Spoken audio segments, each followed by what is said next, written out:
Hey guys, what's up? This is Michael from Club Yokai, and today I'm going to be breaking down Kabwasa's track, You Won't See. So to first start off, I'm going to be going over the instrumental, and then I'm going to be diving into the vocal section of the track. For those who have watched the other two videos for In My Head and Dreamer, I'm basically just going to be going over the differences on what we did for this track versus those. So to first start off, we ended up doing this track, I think, in the span of like a week. Kabwasa hit me up, I think in June. He's like, hey, I need a track. I'm like, all right, sick. So we were kind of going back and forth. I ended up choosing this like boom bappy track that I whipped up in a couple hours. And then from there, we tracked it. Luckily, my professor was letting me borrow his U87, which is a very, very expensive mic. Luckily, we were able to use it for just this session. I had to give it back after that. But yeah, so I'm going to play a quick snippet of the track right here just so you can hear it.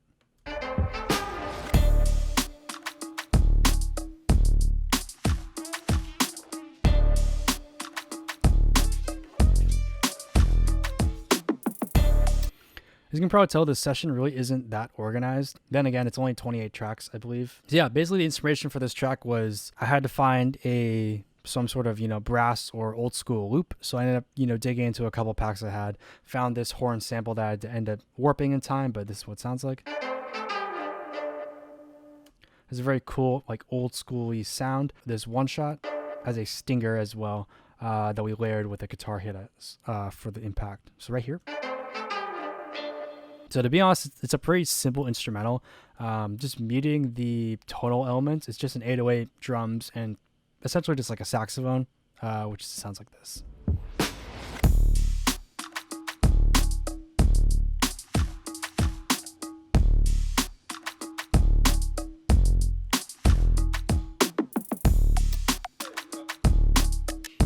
So it's a lot of like sparse percussion. I'll just solo the drums right here, and then I'm gonna mute the kick and the snare just so you can hear it.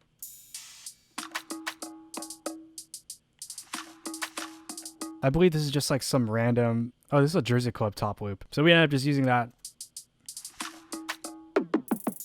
just for the hi-hats essentially and the other like top rhythm, and then we added some other like hand drums, some snaps, some other stuff like that, just to, get some more bounce to the beat. In addition to that, we have some like kick fills right here, which is this. Which is just like essentially just a loop being pitched down with some transmission automation. I believe we have it again right here, which is just pitched up an octave, doing this exact same thing. For the first half of the beat, we don't really have anything going on vocally, and then we bring some other percussion in as well as some vocals that I'm going to play right here in this group.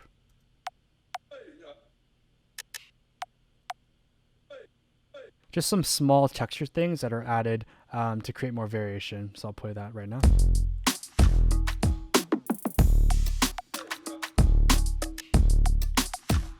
So they're basically filling in those spaces that were missing in the first half of the beat.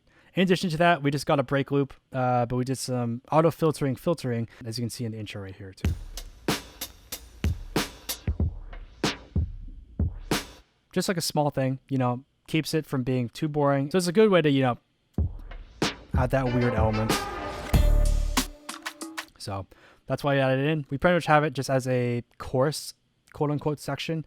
That's where the deeper Kabwasa vocals are being played. So for this, this is something I highly recommend you do too, is that after you're done with the vocals, export them if you can to a separate file and then bring that file back into the instrumental. And then from there, put it in and then see what you can change about the instrumental to make them blend better. A lot of times, if you're working with like type beats or something that your friend made and you can't really make adjustments, this is how we kind of like customizing what we send to artists. It's a good way. It's like, all right, send us back the vocals. We can, make the instrumental fit better with you so it sounds more cohesive. All right, now let's dive into this. So I didn't realize that there's a lot of stuff vocally that's going on with this track. Just going into this. Oh, this is the formant group. What is that? We're starting off with 3:16, so 14 tracks with the vocals, which isn't too crazy, but for something like this, I did not remember it being this crazy. So let's go through it. So for the first thing, we have the deep vox. That's basically just like the chorus section. I'm going to play right here. You better talk nice to me. I'm in your head. I invest. That's a short-term fee. Got it locked. Which I believe is, it's running through some isotope. Okay, that's interesting. So it's down 6 semitones instead of 12, because if we use 12, you can't understand what he's saying, and it also just sounds weird. So 6 was a good compromise. I think we went back and forth a little bit just to figure out that like sweet spot. And as again, turning off the formants because Even though this is pretty atonal, we don't want any weird formant shifting to happen. If the performance was 100%, this is what it sound like. I invest, that's a short-term fee, got it locked, I'm the best, well at least that's what I think, give me props when I... It just sounds like he's like, has like smoker's lung or something. It's not sounding too great. So that's why we turned it off the way off. In addition to that, main vocal, same stuff that we did for pretty much the other tracks. Check, yeah, big bag, I'm in it, I get it, I got it, going north, not south.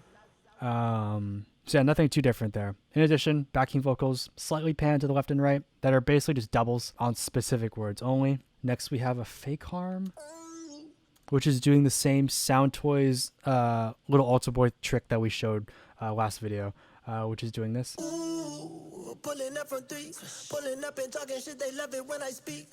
Baddie to the left of me, she kissing on my cheek.